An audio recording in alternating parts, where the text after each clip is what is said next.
Today we're going to show you how to carve realistic feathers on your bird carvings. First things first, let's talk tools. You'll need a gouge and a sharp knife. Begin by sketching the feather outlines lightly on your bird.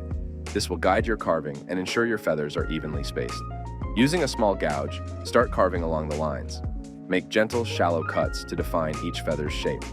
Next, take a sharp knife and refine the edges of each feather. This step adds dimension and makes the feathers look more natural. Finally, give your carving a light sanding to smooth out any rough spots and enhance the overall look. And there you have it. Beautifully detailed feathers on your bird carving. Thanks for watching, and don't forget to like and follow for more wood carving tips.